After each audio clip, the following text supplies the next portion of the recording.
Salut à tous les amoureux des chiffres, j'espère que vous allez bien et je suis très heureux de vous accueillir dans cette vidéo pour parler d'un sujet qui est vachement important en compta gestion, quel que soit votre niveau, si vous avez un niveau avancé en compta ou pas. Travailler, comprendre la clôture des comptes d'une entreprise, travailler, comprendre les travaux d'inventaire dans une entreprise, c'est une compétence indispensable pour briller en comptabilité. Dans le cadre de cette vidéo, nous allons voir du coup un sujet très important sur la compréhension des travaux, de la clôture des comptes d'une entreprise. Alors de quoi nous allons parler? Je vais vous donner, restez bien jusqu'à la fin, je vais vous donner des astuces pour bien préparer une clôture des comptes, premièrement. Deuxièmement, je vais vous donner des astuces pour sniper et contrôler les comptes comme personne dans une entreprise. Et troisième point, je vais vous dire et je vais vous donner des axes de progression pour vous aider à progresser dans la clôture des comptes d'une entreprise. Donc, sans plus attendre, moi je n'ai qu'une seule chose à vous dire. Prenez place et c'est parti!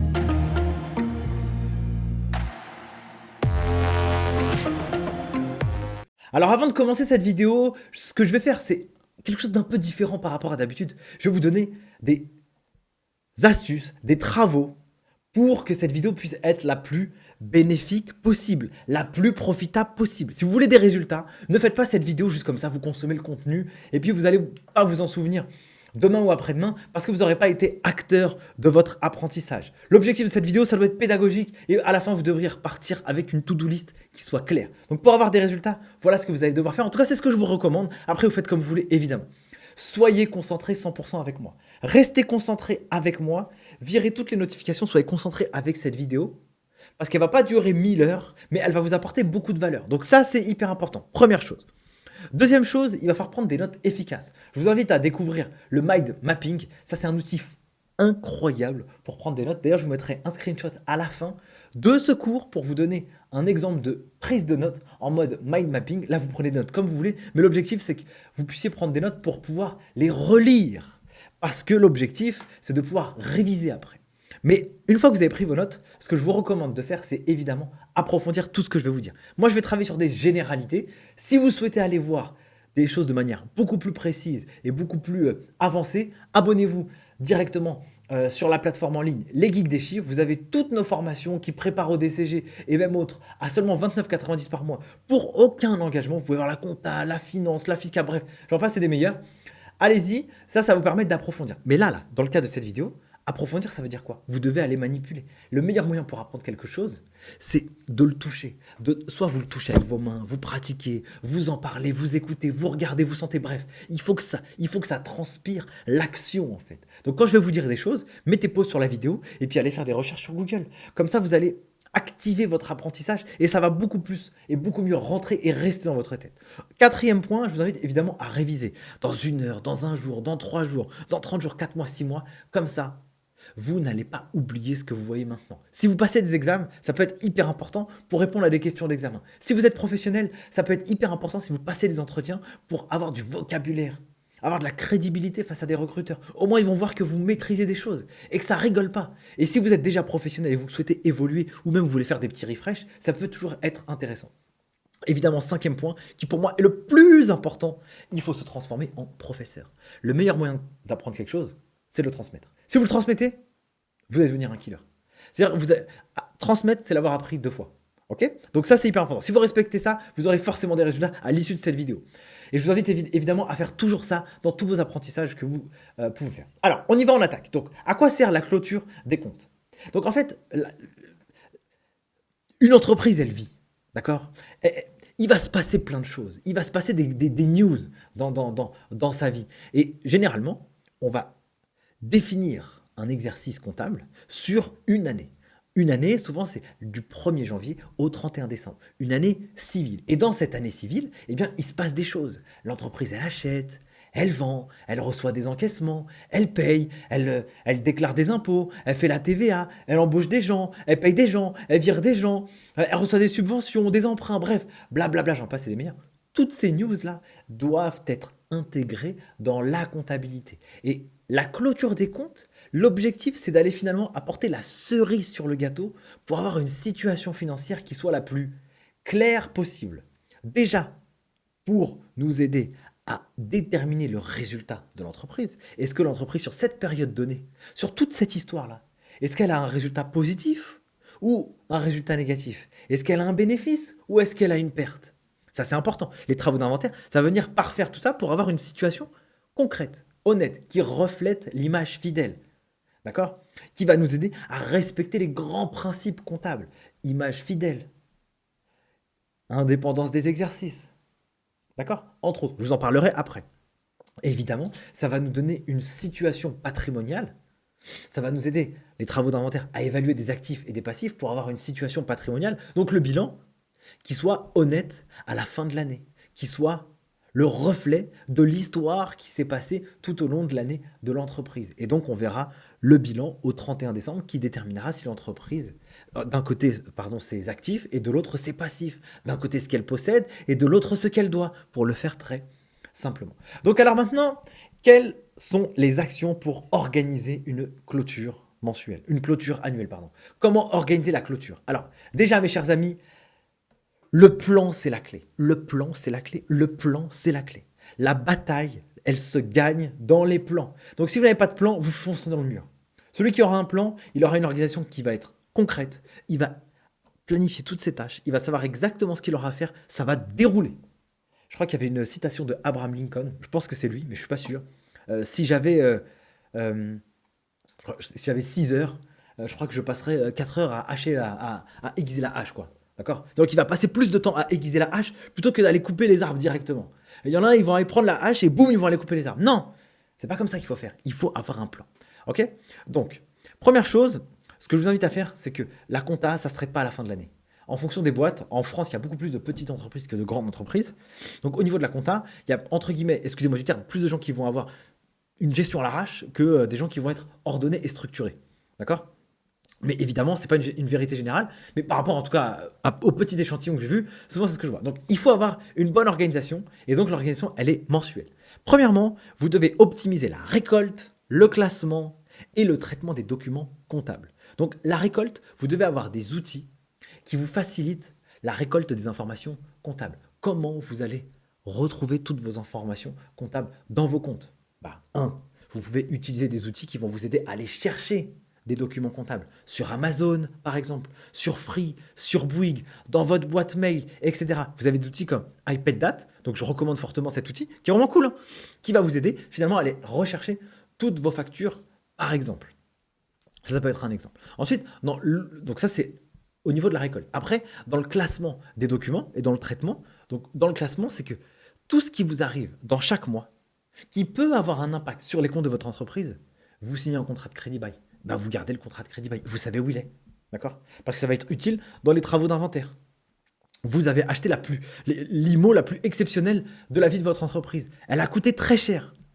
Vous gardez la facture. Vous allez en avoir besoin lors de la clôture des comptes. Ensuite, vous avez un gros pépin avec votre stock. Inondation la plus totale.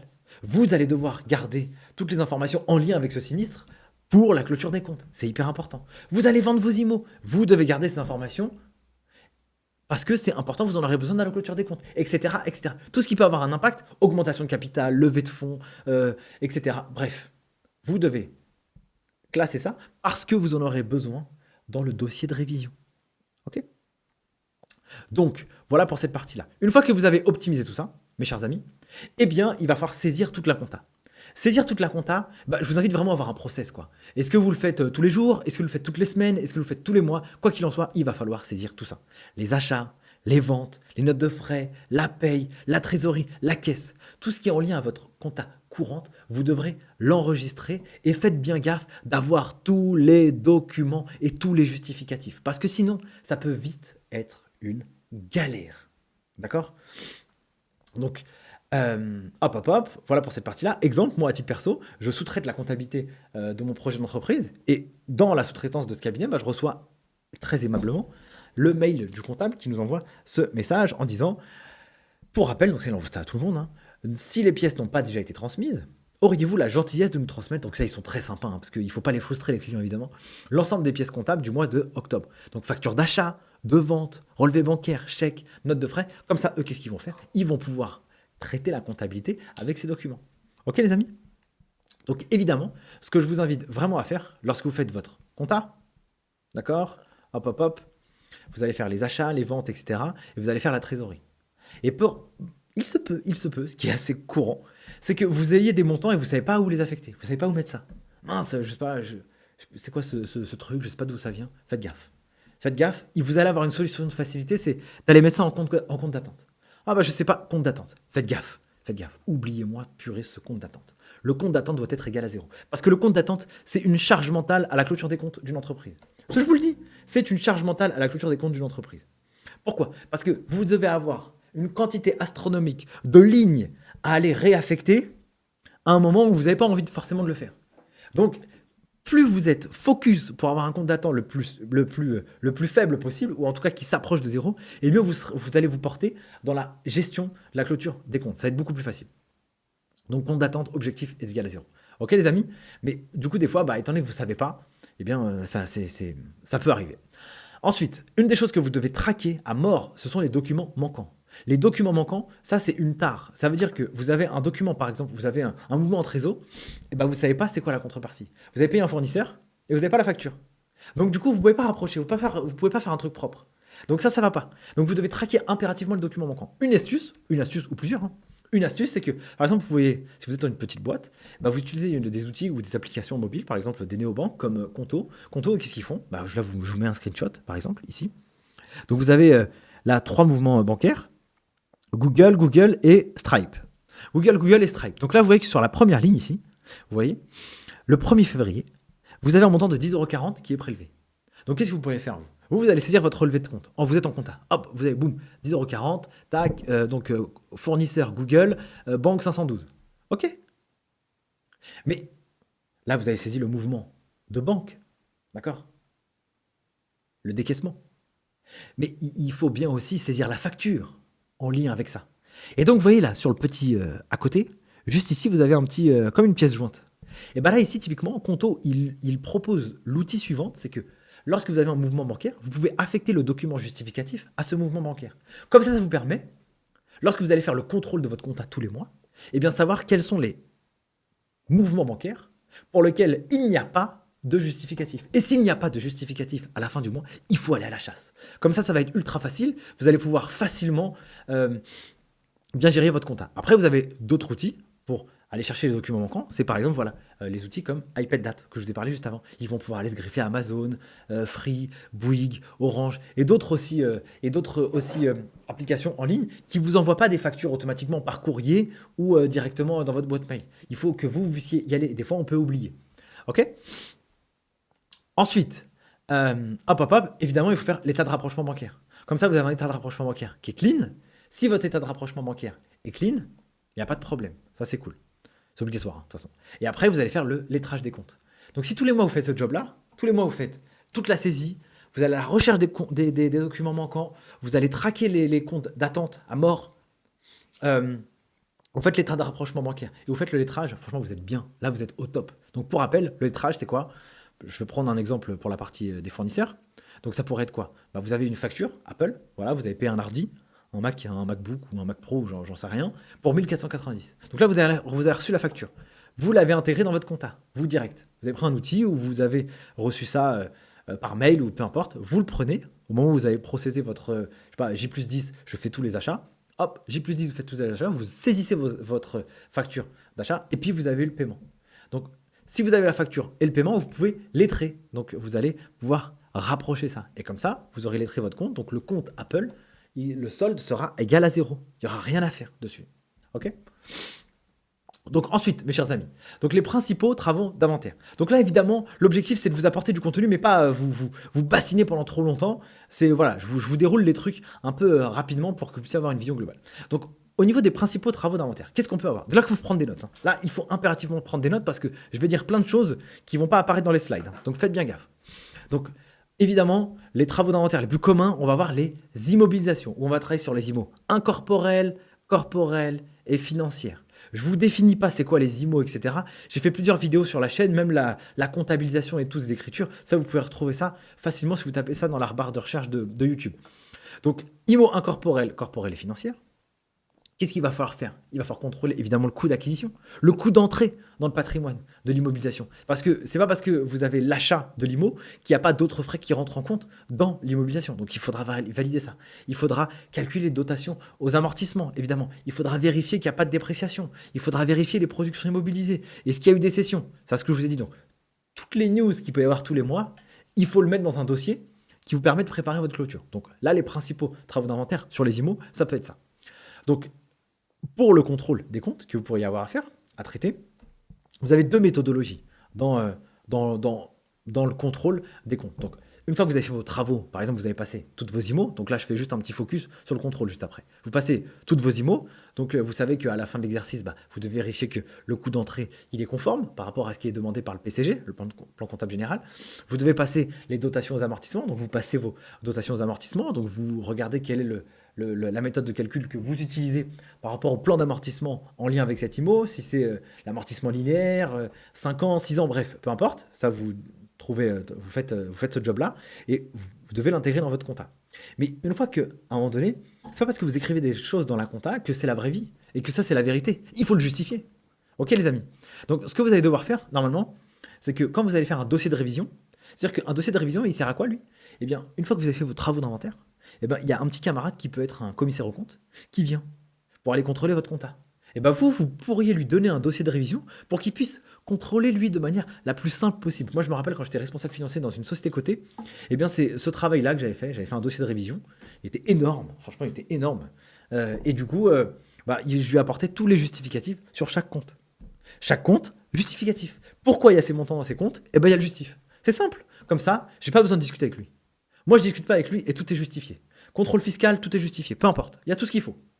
Il y a tout ce qu'il faut qui justifie ce qui a été écrit dans le compte. Donc, pour ça, on peut faire deux types de contrôle. Soit le contrôle par cycle, soit le contrôle par ordre de compte dans la balance comptable. Donc, par exemple, on peut faire des cycles des IMO.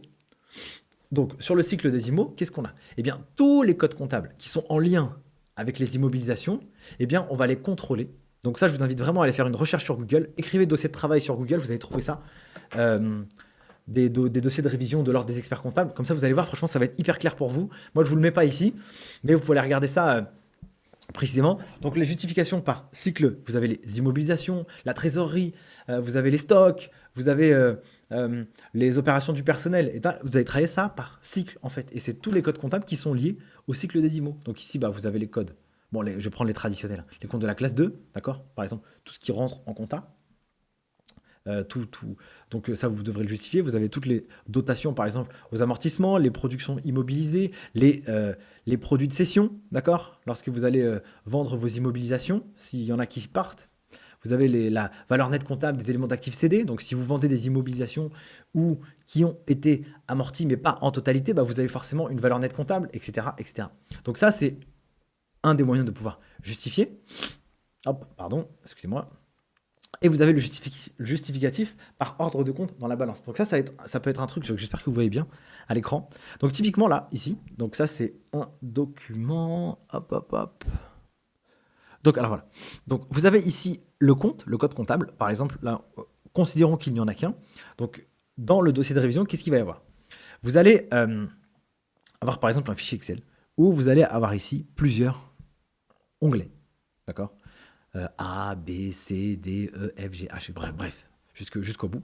Et chaque onglet, par exemple ici l'onglet B, il va comprendre l'ensemble des immobilisations corporelles. Donc tous les codes comptables qui sont mouvementés dans les immeubles corporels dans mon entreprise, eh bien je vais les indiquer ici, d'accord? Donc par exemple ici on n'en a qu'un. 28, alors 200, alors attendez, 21, 83, matériel de bureau et informatique. Donc là qu'est-ce qu'on a? On a plusieurs choses. Donc, on a le début d'exercice, d'accord? Donc, ça pourrait être la valeur du compte ou le montant du compte au début de l'exercice. En l'occurrence, là, il n'y avait rien.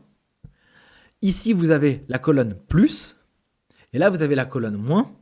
Et enfin, vous avez la colonne fin d'exercice, d'accord? Et après, la référence. Donc, typiquement ici, matériel de bureau et informatique. Ce code comptable, il a été mouvementé en plus de 524,50 au cours de l'année, donc il a varié positivement, hop, 550, 524,50. Et à la fin de l'exercice, eh bien, il était de 524,50. Puisque j'avais rien, j'augmente d'une valeur et il n'y a rien qui sort de ce compte, eh bien, j'aurai ça en valeur à la fin de l'année. Donc, j'espère que vous suivez. Et donc, du coup, qu'est-ce que je vais devoir faire? Je vais devoir apporter le justificatif qui me permet de dire que dans mon code comptable, eh bien, j'ai bien 524,50. Et donc, qu'est-ce que ça pourrait être? Ça pourrait être un achat d'une immobilisation. J'ai acheté une immobilisation pour 524,50 €. Eh bien, pour justifier ce qu'il y a ici, eh bien, je vais annexer à cette feuille de travail, là, à cette feuille, ici, eh bien, la facture. Et donc, je vais la classifier par une lettre, par exemple, B1. Donc, si par exemple, j'ai un nombre de factures, un petit A, par exemple, eh bien, j'aurai 10 factures. Eh bien, B1 sera la somme totale de mes 10 factures, où je vais indiquer derrière B1, derrière cette feuille, l'ensemble des factures qui justifient le montant qu'il y a ici. Par exemple, ça pourrait être. Ok? Et on fait ça pour tous les comptes. Ok? J'espère que c'est clair pour vous. Ensuite, qu'est-ce qu'on a d'autre comme travaux d'inventaire qui sont courants? Les stocks. Et dans les stocks, qu'est-ce qu'il faut faire? Évidemment, il faut qu'on contrôle la quantité qu'il y a en stock. Il faut qu'on fasse un inventaire. D'accord? Il faut qu'on analyse les différentes méthodes d'évaluation des stocks, parce qu'il y en a plusieurs. Il faut qu'on regarde s'il n'y a pas des dépréciations à faire. Il faut qu'on regarde les encours de stock. Il faut qu'on fasse les écritures de variation de stock. Ça peut être des travaux qui peuvent être faits. Et évidemment, je peux travailler sur le contrôle par cycle du stock et des encours avec l'ensemble de ces comptes. Je vous invite évidemment à aller chercher sur Google le dossier de travail par rapport à ça. Ok? Ensuite, troisième point, vous avez également les tiers. Et eux, les tiers, évidemment, vous avez une quantité assez importante de choses à faire. Là, ce que je vous invite à faire, évidemment, c'est prendre des notes. Parce que là, je n'ai pas un slide qui vous détaille tout ça précisément. Si vous voulez avoir le détail, je vous invite encore une fois à aller vous abonner sur la plateforme en ligne, les Geeks des chiffres, pour 29,90 € par mois, sans engagement à toutes nos formations. Vous avez ça de manière détaillée, en long, en large et en travers. Mais bref, on regarde un petit peu sur l'ensemble de ces opérations avec les tiers. Donc, qu'est-ce qu'on pourrait avoir? Donc, on a les créances. Sur les créances, il y a plein de choses à faire. Il y a plein de choses. Typiquement, il faut déjà vérifier qu'on n'a pas des clients qui ne nous payent pas. Et si on a des clients qui ne nous payent pas, il faut pouvoir faire l'état de la situation. Depuis combien de temps? Et pourquoi? Quel est le problème? Est-ce qu'il y a un litige? Est-ce qu'il a dit qu'il ne nous payerait pas? Et pour quelle somme? Et pour quel pourcentage de la créance? Etc. etc., etc. Parce qu'il est possible ou probable que je puisse passer une créance douteuse. Je puisse faire une dépréciation d'une créance client. Sait-on jamais? Donc ça, c'est un des éléments. Sur les opérations avec les clients, par exemple, si je constate mon chiffre d'affaires, le 1er janvier de l'année, je facture mon chiffre d'affaires de décembre le 1er janvier de l'année, en vertu d'indépendance des exercices, eh bien, je dois faire une écriture de facture à établir au 31 décembre. Parce que mes factures, je les fais au 1er janvier, celles qui concernent décembre, d'accord? Mais, mes factures, donc je les fais au 1er janvier pour ce qui concerne décembre, mais au 31 décembre, je ne les ai pas faites. Donc, je dois faire une écriture qu'on appelle de régularisation des produits. Eh bien, par exemple, les produits, les clients facture à établir, pardon. Je suis en train de bugger. Donc ça, c'est un autre aspect. Ce que je peux aussi vérifier sur les comptes des créances clients, eh bien, c'est que je n'ai pas un compte client qui soit créditeur. Donc, un compte client qui soit créditeur, ça veut dire quoi, ça? Je vais vous faire un petit détail, vite fait là, je vous fais un truc rapide. Quand je constate une écriture comptable, je fais quoi? Je fais client, au débit, à 707, marchandise. Je fais ça rapide, les amis. Ne m'en voulez pas. Marchandise, au crédit. Donc là, au débit, donc là, le compte client est débiteur. Là, quand je fais cette écriture comptable, je suis en train de dire que j'ai fait une facture à un client pour des marchandises, mais il ne m'a pas payé. Il ne m'a pas payé. Donc là, j'ai un solde de débiteur. Mais si c'est l'inverse, si j'ai un solde de créditeur, d'accord? Hop, ici. Ça veut dire que moi, je dois à mon client. Et ça, c'est pas normal. C'est pas normal de devoir à son client. Sauf si vous lui avez fait une facture d'avoir. Mais si vous n'avez pas fait une facture d'avoir, c'est peut-être qu'il y a un problème dans la compte. Donc il faut vérifier que le solde ne soit pas créditeur. Et s'il l'est, il faut apporter le justificatif, évidemment. Ok les amis? Par exemple, ça pourrait être des cas comme ça. Vous pouvez avoir aussi des produits constatés d'avance. Ça, c'est possible. Les PCA, comme on peut les appeler. Vous avez facturé en décembre, janvier, février. Sauf que janvier, février, ça n'a rien à voir. Ça n'a rien à faire, dans les comptes de votre année. Puisque ça concerne l'année suivante, en vertu d'un principe d'indépendance des exercices, je dois rattacher les charges et les produits au cours de l'exercice auquel ils se rapportent. Donc, je dois rapporter le chiffre d'affaires uniquement sur l'année que je vais clôturer. Donc, ce qui concerne janvier et février, je le vire. Produit constaté d'avance, par exemple. Ça peut être des cas. Ensuite, sur la partie dette, qu'est-ce qu'on pourrait avoir? Les dettes fournisseurs aussi. Donc, les dettes fournisseurs, il faut faire attention que le solde du compte fournisseur n'est pas débiteur. Parce que, et donc là, je vous invite à faire l'écriture comptable. Mettez pause, faites l'écriture comptable. Si le solde du compte fournisseur est débiteur, ça veut dire que mon fournisseur, il me doit de l'argent. Et un fournisseur qui me doit de l'argent, c'est pas normal. Il peut y avoir des cas, pas de problème. Mais du coup, il faut le justifier dans les opérations de fin d'exercice. Vous pouvez avoir aussi les factures non parvenues. À indiquer là-dedans, facture non parvenue, c'est quoi? Vous avez une charge, mais vous n'avez pas reçu la facture au 31 décembre. Par exemple, votre loyer de décembre.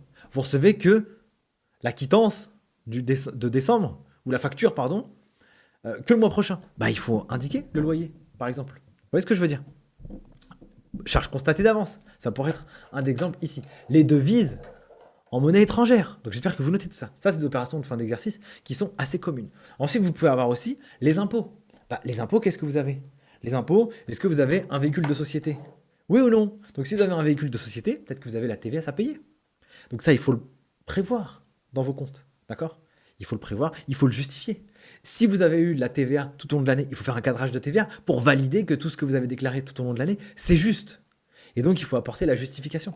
Justificatif. Et donc, typiquement, dans le cycle ici, cycle justif par cycle, impôt, état impôt, vous pourriez indexer, intégrer votre cadrage de TVA avec tous les codes comptables qui vont bien. Ou alors, si vous allez ici, par exemple, dans le justificatif, dans l'ordre de la balance, dans le compte, par exemple, TVA collectée, qu'est-ce qui vous a permis d'avoir toute cette TVA collectée? Vous pourrez indiquer l'ensemble des facturations que vous avez faites, etc., etc., etc. Ok, les amis? Donc voilà pour cette partie-là. Qu'est-ce que j'ai d'autre à vous donner? Donc le personnel, qu'est-ce que vous pourriez avoir? Il faut importer évidemment tous les documents justificatifs. Donc documents justificatifs, si, je sais pas moi, vous avez bien payé votre personnel pour le montant de la fiche de paye. Et vous ne l'ayez pas payé trop ou plus, par exemple. Ce serait pas bon, ça. Si vous avez la provision pour congés payés. Par exemple, voilà, vous avez des congés payés, vous faire une provision à la fin de l'année. Comment vous l'avez évalué? Comment vous l'avez calculé? Il faut l'indiquer en justif, mais il ne faut pas oublier cette opération en fin d'exercice. Vous avez aussi les organismes sociaux à la fin. Si vous faites une provision pour congés payés, il va falloir aussi prévoir les charges sociales qui iront avec, etc., etc. Il faudra aussi prévoir les impôts qui peuvent aller ou qui sont rattachés ou qui sont en lien avec les salaires. C'est ce qu'on appelle les taxes assises sur les salaires. Là, c'est la taxe d'apprentissage, par exemple, la taxe assise sur les salaires, etc., etc., etc. Il faut pouvoir le déterminer, ça. Ok, les amis? Voilà, de manière générale et assez succincte. Je ne vais pas vous embêter avec ça pour ne pas faire un truc trop long. L'objectif, c'est d'aller vite quand même. Ensuite, vous avez aussi les capitaux, la partie des capitaux que vous pourriez avoir à contrôler, donc l'affectation du résultat, les différentes variations du capital, les subventions d'investissement, entre autres. Voilà pour l'ensemble des travaux d'inventaire assez courants et je vous invite à aller approfondir. Je vous l'ai demandé en début de vidéo parce que je ne vais pas au bout ici, c'est juste pour vous donner une idée générale. Donc maintenant, comment devenir un sniper de la compta? Ça, c'est hyper important. Parce que pour pouvoir bien contrôler la compta, vous devez être un justificateur de fou. D'accord? Il faut tout justifier. Et pour bien tout justifier, il faut impérativement bien connaître l'entreprise, bien connaître son activité, bien connaître le business. Et ça, c'est un des problèmes des comptables aujourd'hui, c'est qu'ils ne sont pas assez curieux sur l'activité de l'entreprise, comment elle fonctionne, qui travaille dans la boîte, qu'est-ce que fait le marketing, qu'est-ce que fait le commerce, l'informatique, etc., etc., le juridique, blablabla. Bla, bla, bla. Parce que si vous n'avez pas ces informations-là, c'est-à-dire que, en fait, vous subissez tout ce que vous recevez. Et vous n'allez pas à la quête des informations, et donc dans la récolte des infos, souvent, moi je vois des gens, Nicolas, le boss il est venu, voilà, j'étais pas au courant d'un litige, et il m'a mis ça sur le bureau, quoi. Et puis vous devez traiter ça à la fin de l'année. Évidemment, vous devez indiquer, ça peut avoir un impact dans les comptes de l'entreprise. Donc il faut potentiellement l'indiquer dans les comptes. Et ça, si vous n'avez pas une bonne connaissance, et donc vous ne montrez pas que vous avez un poids dans l'entreprise et que vous devez avoir les informations, ça ne va pas le faire. Donc ça, c'est un des bons moyens pour devenir un killer et un sniper dans le contrôle de la compta. Avoir la connaissance de l'entreprise. Deuxième point, il faut se former et pratiquer régulièrement, continuellement. Donc se former, évidemment, ne soyez pas avare d'investir sur vous. Purée, ça c'est hyper important. Le meilleur investissement que vous puissiez faire pour vous, alors que ce soit en compta ou sur autre chose, hein, eh ben, il faut pas être avare de ça. Moi, à titre perso, je dépense régulièrement entre 500, 250 pour la dernière formation que j'ai achetée hier, d'accord? Samedi. Donc moi, je fais la vidéo lundi, j'ai acheté une vidéo samedi pour la prise de notes, par exemple. Parce que je me suis dit, voilà, je connais comment ça marche, mais j'ai envie d'aller un peu plus loin. J'ai envie d'aller un peu plus loin, peut-être qu'il y a une information que je ne connais pas. Et donc, effectivement, j'ai appris un truc qui peut avoir un impact positif pour moi, d'accord? Et pour les autres, parce que je vais m'en servir aussi pour transmettre. Vous voyez ce que je veux dire? Donc, pratiquer continuellement, se former continuellement, donc en compta, évidemment, ça c'est une base, et puis le pratiquer. Si vous êtes en entreprise, eh bien, et vous n'êtes pas encore impliqué dans la clôture des comptes, eh bien, faites la demande. Demandez, regardez comment ça marche, regardez comment ça fonctionne, regardez les grands livres, les balances, etc., pour voir qu'est-ce qu'il y a à l'intérieur, etc., etc. Ok? Ensuite, autre point, vous pouvez utiliser des modèles de contrôle. Donc voilà, là je vous en donne 4 qui sont concrets. Vous avez ce qu'on appelle la revue analytique. Ça, c'est un truc qui est hyper important, c'est d'analyser d'une année sur l'autre, d'une période sur l'autre, les variations qu'il peut y avoir. Par exemple, vous prenez un compte de résultat et vous regardez d'une année sur l'autre la variation des codes comptables. Par exemple, 625, 626, 627, blablabla. Et vous regardez, est-ce qu'il a augmenté de 1%, 2%, 15%, 20%? Comment ça se fait que le compte a augmenté de 20%? Notre activité n'a pas changé. On a le même niveau de chiffre d'affaires. Par contre, le code comptable des frais de déplacement, il a augmenté de 40%, 50%. Bon, pour quelle raison? Qu'est-ce qui se passe? Donc, vous allez aller fouiller dedans. Ça, vous avez un espèce de seuil où là, vous dites, oh là, il y a un petit seuil d'alerte là. Là, j'ai 50% de variation sur ce poste. Bah, je vais la regarder dedans. Donc, peut-être qu'à l'intérieur, il y a une mauvaise imputation comptable. C'est pas dans le bon endroit. Ou peut-être que il y a quelque chose qui... En tout cas, il faut trouver la réponse. Ça, c'est hyper important. Ça, c'est ce qu'on appelle la revue analytique. C'est hyper important de faire ce travail-là. D'ailleurs, ce que je vous invite à faire aussi, donc toujours prenez des notes, hein, c'est que quand vous faites votre travail dans la clôture des comptes, vous descendez le grand livre régulièrement. Par exemple, tous les mois, moi, ce que j'aimais bien faire quand je bossais en compta, c'est que dès que je faisais ma compta mensuelle, eh bien, ce que je faisais, c'est que je descendais le grand livre. Donc, je regardais précisément le grand livre, toutes les factures que j'ai, tout ce que j'ai enregistré. Par exemple... un exemple que je pourrais vous donner, sur les loyers. Voilà, sur les loyers, eh bien, je vérifiais bien que quand j'étais au mois de mai, eh bien, j'avais bien 5 factures de loyer. Janvier, février, mars, avril, mai. S'il m'en manquait une, bah, malheureusement, ça veut dire que j'avais un problème, donc il fallait que je fasse la réclamation. D'accord? Par exemple, voilà, vous faites la clôture des comptes, vous voyez que vous avez janvier, février, mars, avril, juillet, août, septembre, octobre, novembre, décembre. Bah, il vous en manque. Mai, juin. Donc, il faut aller chercher les informations. OK, les amis? Donc, ensuite, vous avez également l'observation du terrain. Donc, il faut aller voir qu'est-ce qui se passe. Quand vous faites un inventaire, par exemple, vous allez contrôler les immobilisations. Et vous dites que dans vos immos, vous avez 5 voitures. Et bien, il faut que sur le parc automobile ou quelque part, vous trouvez 5 voitures et que vous puissiez les identifier. En numéro de plaque, etc. Pour que vous puissiez savoir quelle est la voiture. Comme les ordis. Les ordis, vous avez 10 ordinateurs. Où sont les 10 ordinateurs dans l'entreprise? Est-ce qu'il y a une étiquette derrière qui démontre l'ordinateur 1, 2, 3, 4, 5, 6, 7, 8, 9, 10? Ça, c'est hyper important. Donc là, vous allez faire une observation terrain. Troisième point, vous allez faire aussi un rapprochement. Donc le rapprochement, ça peut être quoi? Vous avez payé 10 000 euros, bah, vous avez une facture de 10 000 euros. Boum, rapprochement. Et puis vous allez faire aussi des entretiens. Les entretiens, c'est hyper important. C'est que quand vous allez faire du contrôle de compte, eh bien, vous allez discuter aussi avec les gens qui sont dans l'entreprise. Comment ça marche, c'est quoi l'organisation, comment tu transfères les factures, comment tu les valides, etc. etc. Est-ce qu'il y a un litige, etc. Et donc comme ça peut vous permettre de nourrir votre expérience dans la clôture des comptes de l'entreprise. Voilà pour cette vidéo. J'espère, mes chers amis, que ça vous a plu. J'espère que ça vous a été utile. Donc voilà, c'était juste l'objectif de vous dégrossir un peu tout ça. Je vous ai fait une petite synthèse sur la clôture des comptes en mode mind mapping, donc ce que je vous ai dit. Donc l'objectif du mind mapping, c'est de pouvoir faire des notes visuelles, d'accord? Là, vous avez quoi? C'est une branche, c'est des arbres. En fait, le mind mapping, ça a été inventé par un homme qui s'appelle Tony Buzan. C'est extraordinaire comme outil de prise de notes, mais c'est puissant, mais c'est dingue.